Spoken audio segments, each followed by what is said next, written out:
Dear students, myself Dr. Ashish Garg, Associate Professor in Chemistry, seat RN Ruia, Government College, Ramgarh Shekhawati, district Sikar, Rajasthan. बच्चों, BSc part first inorganic chemistry first paper में हमने unit start की थी ionic solids and this is the last lecture of this unit. बच्चों, हमने इसमें सबसे पहले आयनिक बॉन्ड्स के बारे में पढ़ा था, आयनिक सॉलिड्स के बारे में पढ़ा था। इसके बाद हमने hydrogen bonds and van der Waals forces के बारे में पढ़ा था और the third one is the metallic bonds. बच्चों, मेटेलिक बॉन्ड्स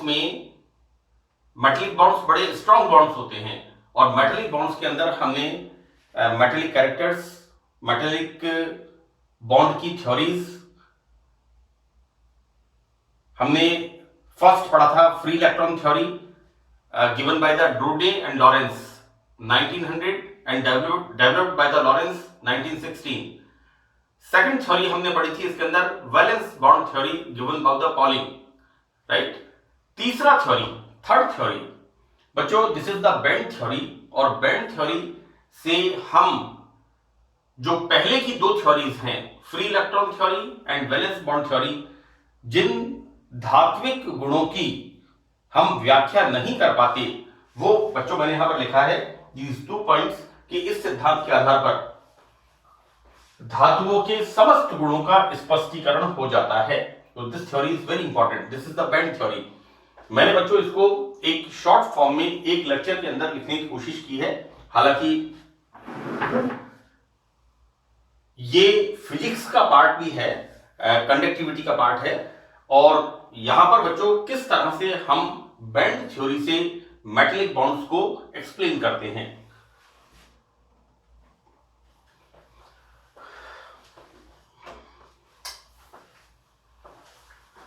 बच्चों, यहां पर धात्विक बंधन की व्याख्या करने के लिए, मेटेलिक बॉन्ड्स को समझाने के लिए आणविक कक्षक सिद्धांत के आधार पर बैंड सिद्धांत दिया गया।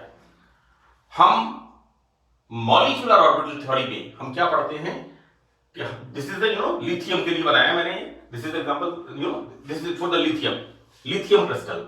बच्चों, हम मॉलिक्यूलर ऑर्बिटल थ्योरी में बच्चों लिथियम का इलेक्ट्रॉनिक कॉन्फ़िगरेशन होता है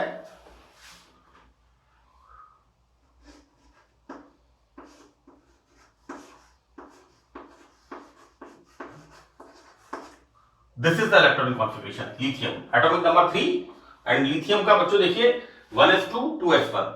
तो लिथियम में हम मॉलिक्यूलर ऑर्बिटल थ्योरी में क्या पढ़ते हैं कि 1s ऑर्बिटल्स, दो लिथियम मेटल के 1s ऑर्बिटल्स मिलकर के एक बनाते हैं बॉन्डिंग ऑर्बिटल और एक बनाते हैं नॉन बॉन्डिंग ऑर्बिटल, और इसी तरह से लिथियम के 2s ऑर्बिटल्स बॉन्डिंग ऑर्बिटल्स और एंटी बॉन्डिंग ऑर्बिटल्स का निर्माण करते हैं। तो देखिए बच्चों, यहां पर ये जो बॉन्डिंग ऑर्बिटल्स और एंटी बॉन्डिंग ऑर्बिटल्स होते हैं, ये मिलकर के बैंड्स का निर्माण करते हैं। एक्चुअली जो इलेक्ट्रॉन्स होते हैं वो बॉन्डिंग ऑर्बिटल्स में होते हैं और लिथियम के अंदर 2s एंटी बॉन्डिंग ऑर्बिटल्स जो होते हैं, अबंधी कक्षक, वो खाली होते हैं। बच्चों, इसके अनुसार किसी पृथक परमाणु में 1s 2s 2p आदि ऊर्जा स्तर एक निश्चित मान लिए हुए होते हैं। ये बात हम एटॉमिक स्ट्रक्चर में पढ़ते हैं कि किस तरह से 1s 2s 2p, ये बच्चों ऊर्जा का बढ़ता हुआ क्रम।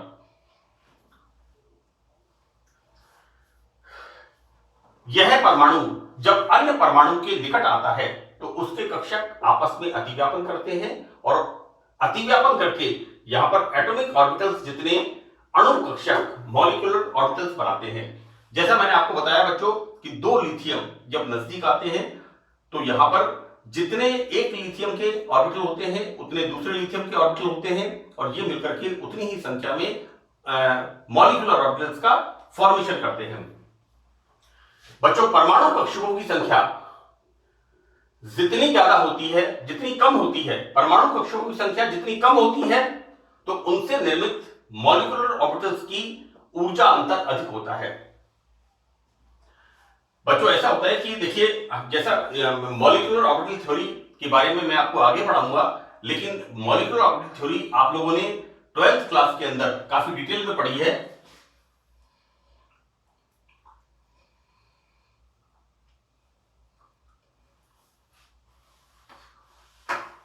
ये मॉलिक्यूलर ऑर्बिटल थ्योरी आपने काफी डिटेल में पढ़ी है बच्चों। यहां पर देखिए क्या होता है कि 1s कक्षक 1s कक्षक और क्या बनते हैं यहां पर 1s bonding and 1s anti bonding.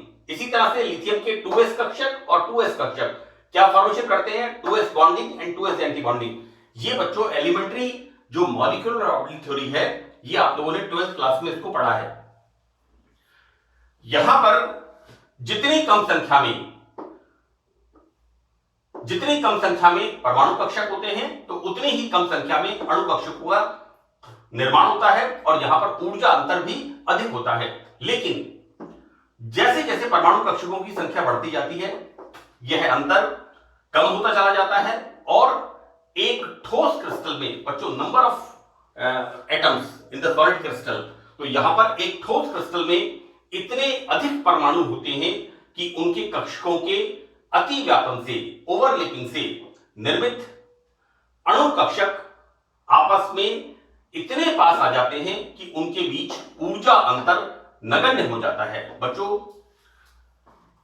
जब बहुत सारे परमाणु आपस में अतिव्यापन करते हैं तो उनके द्वारा जो बॉन्डिंग ऑर्बिटल्स और एंटी बॉन्डिंग ऑर्बिटल्स का निर्माण होता है ये इतने ज्यादा हो जाते हैं कि यही नहीं पता लगता कि कौन से बॉन्डिंग ऑर्बिटल हैं और कौन से एंटी बॉन्डिंग ऑर्बिटल हैं।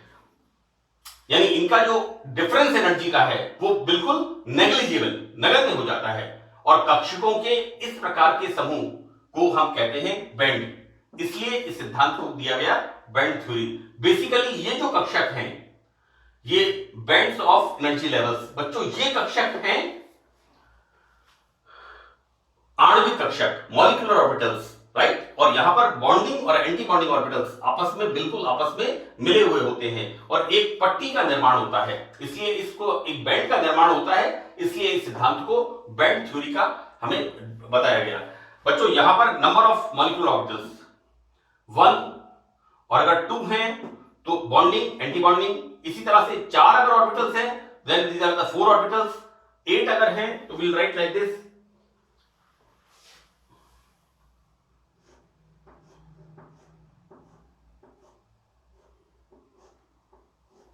like this. These are 8 orbitals and you know these are the n number of atomic orbitals and formation of n number of molecular orbitals। यानी यहां पर सभी कक्षक आपस में मिले हुए रहते हैं और एक पट्टी का निर्माण करते हैं। बेसिकली बच्चों क्या होता है कि जब इलेक्ट्रॉन इससे इसमें जाता है तो यहां पर हम मेटेलिक कैरेक्टर्स की बात करते हैं। परमाणु कक्षकों से एक बैंड का निर्माण किसी ऊर्जा बैंड के निर्माण में परमाणुओं की कुल संख्या की अपेक्षा परमाणु कक्षकों के अतिव्यापन की मात्रा का योगदान अधिक होता है। तो बच्चों यहां पर इंपॉर्टेंट चीज क्या होती है कि जितनी अधिक संख्या में परमाणु अतिव्यापन करते हैं उतने ही यहां पर डेंस बॉन्ड्स का निर्माण होता है, क्योंकि अतिव्यापन के परिणाम स्वरूप जो आणविक कक्षक बनते हैं वो अत्यधिक एक दूसरे के नजदीक होते हैं। यहां पर आंतरिक कक्षकों की अपेक्षा बाह्य कक्षक अधिक हद तक अतिव्यापन कर सकते हैं। बच्चों ओवरलैपिंग के कंसेप्ट में हम पढ़ते हैं किसी परमाणु के बाहरी कक्षक अतिव्यापन में भाग लेते हैं। हम जब भी अतिव्यापन की बात करते हैं तो बाहरी कक्षकों का योगदान ओवरलैपिंग में ज्यादा होता है। अतः बैंड्स की चौड़ाई कोश संख्या बढ़ने के साथ साथ बढ़ती जाती है, लेकिन ये ऊर्जा स्तर व परमाणु जब परस्पर निकट होने पर बैंड परस्पर अतिव्यापन कर सकते हैं। बेसिकली यहां पर हमने क्या बताया है 1s ऑर्बिटल्स, लिथियम क्रिस्टल में एनर्जी लेवल्स। बच्चों यहां पर n number of orbitals lithium के, तो यहां पर 1s ऑर्बिटल कंप्लीटली यहां पर कॉम्पैक्ट होगा। लेकिन हम देखते क्या है कि लिथियम के 2s कक्षक से जो आणविक कक्षक बनते हैं उसमें बॉन्डिंग ऑर्बिटल्स में तो इलेक्ट्रॉन होते हैं, लेकिन एंटी बॉन्डिंग हमारे खाली होते हैं। बिल्कुल उसी चीज को यहां पर बताया है, मॉलिक्यूलर ऑर्बिटल थ्योरी के आधार पर बैंड थ्योरी को समझाया गया है। बच्चों यहां पर ये जो आंशिक रूप से दिस बैंड, ये बैंड जो होता है ये बेसिकली चालन के लिए रिस्पॉन्सिबल होता है।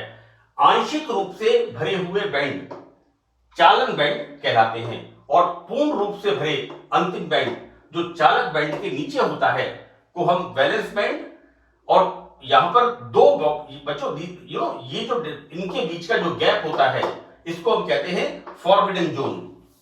इसको हम कहते हैं यहां पर किसी प्रकार का कोई चालन नहीं होता, यानी इलेक्ट्रॉन यहां से इसके अंदर नहीं आ सकता है।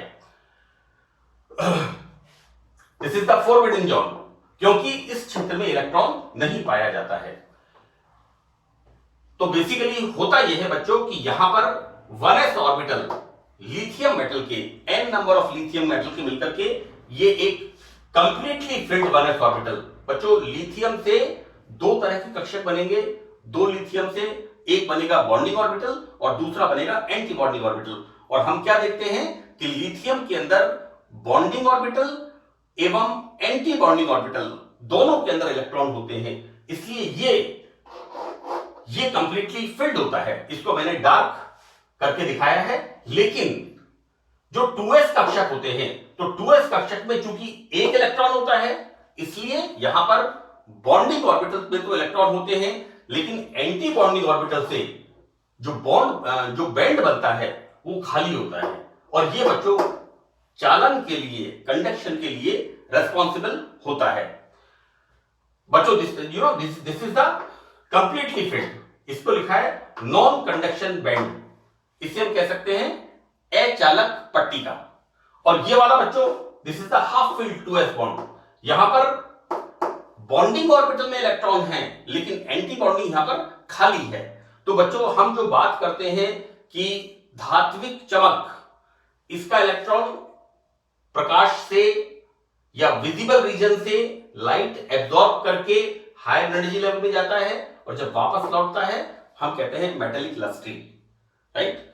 तो इस सिद्धांत के आधार पर धातुओं के समस्त गुणों का स्पष्टीकरण हो जाता है। जो बात हम कर रहे थे वहां पर वैलेंस बॉन्ड थ्योरी में और फिर इलेक्ट्रॉन थ्योरी के अंदर, तो बच्चों वो जो प्रॉपर्टीज होती हैं कि good conductor of the electricity, bad conductor of the electricity, and semiconductor, तो ये सारी प्रॉपर्टीज हम यहां पर बैंड थ्योरी से समझा सकते हैं।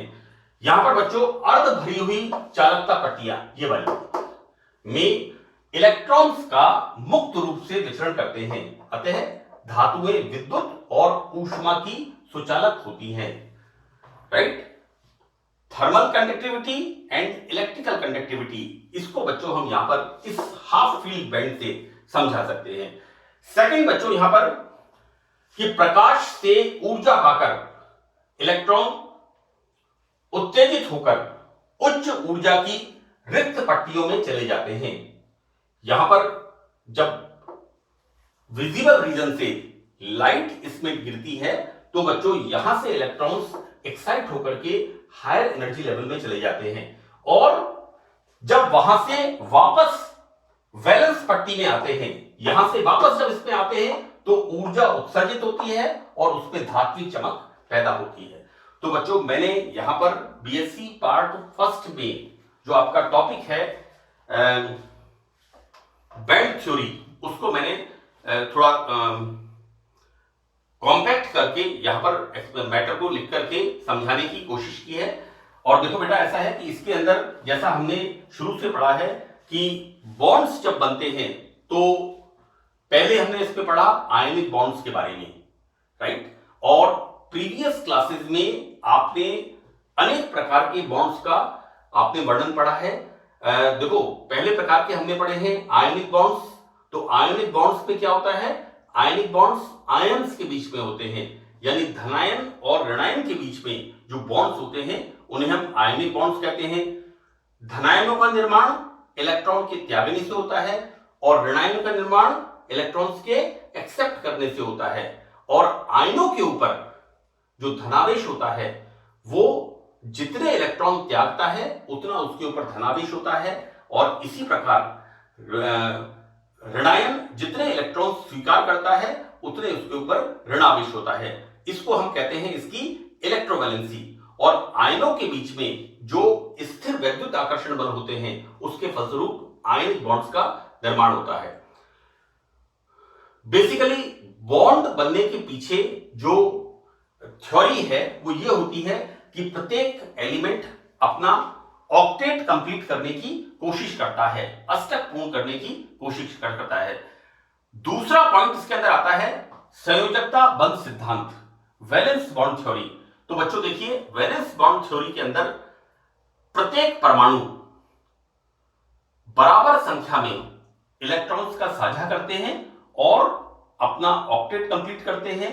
वापस वही ऑक्टेट की बात आती है, क्योंकि ऑक्टेट का मतलब होता है तत्व स्थायित्व को प्राप्त होते हैं। तीसरे प्रकार के बॉन्ड बच्चों कोऑर्डिनेट बॉन्ड्स, और कोऑर्डिनेट बॉन्ड्स में हम क्या देखते हैं कि एक मॉलिक्यूल दूसरे मॉलिक्यूल को, जो कि इलेक्ट्रॉन न्यून होता है, जिसमें अष्टक पूरा नहीं होता है, तो एक मॉलिक्यूल इलेक्ट्रॉन दाता का काम करता है और दूसरा मॉलिक्यूल इलेक्ट्रॉन पाता का काम करता है, और इसको हम एक एरो से प्रदर्शित करते हैं, तीर के निशान से प्रदर्शित करते हैं, और बच्चों इसको हम कहते हैं कोऑर्डिनेट बॉन्ड, उपसहसंयोजक बॉन्ड। इसके अंदर बच्चों हमने तीसरे प्रकार के बॉन्ड्स पढ़े, weak forces, hydrogen bonds, right. तो जैसा कि मैंने आपको बताया है इसमें कि हाइड्रोजन बॉन्ड्स में हाइड्रोजन की अनिवार्यता होनी चाहिए, अनिवार्य रूप से हाइड्रोजन यहां पर कंपलसरी है। दूसरा, हाइड्रोजन का एक तो अति सूक्ष्म आकार होता है, और दूसरा हाइड्रोजन के अंदर क्रोड इलेक्ट्रॉन्स अनुपस्थित होते हैं। क्रोड इलेक्ट्रॉन्स से मतलब यहां पर है कि इसके अंदर 2s इलेक्ट्रॉन्स, 2s2 नहीं होता। इसका क्रोड इलेक्ट्रॉन्स का मतलब है क्रोड इलेक्ट्रॉन्स अनुपस्थित होते हैं, मतलब हाइड्रोजन के अंदर 2s2 इलेक्ट्रॉन्स नहीं होते हैं।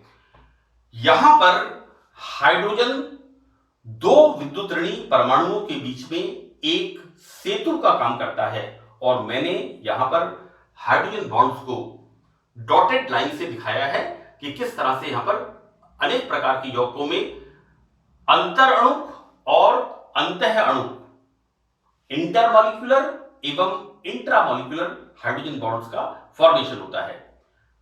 तीसरा हमने यहां पर देखा था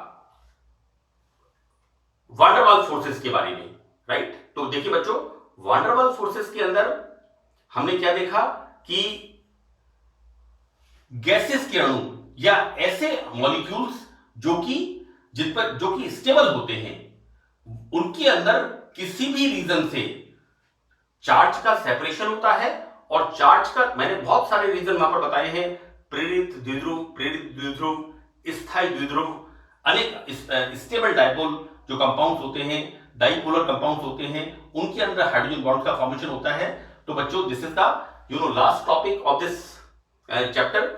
ये यूनिट आपकी कंप्लीट होती है, और मैं समझता हूं कि ये सारे लेक्चर्स आपके लिए बहुत अच्छे रहेंगे, और मैंने एग्जाम के पॉइंट ऑफ व्यू से आपका मैटर अच्छा हो, एक बात, सबसे पहली चीज तो मैटर होना चाहिए। सेकंड थिंग, प्रेजेंटेशन पार्ट की जो आप कॉपी के अंदर जो आप अपना लिखते हैं, वो प्रेजेंटेशन पार्ट आपका अच्छा होना चाहिए। तो बच्चों, मेरी कोशिश है कि मैं आपको अपना बेस्ट एफर्ट्स दे सकूं। So that's all in this lecture. Thank you.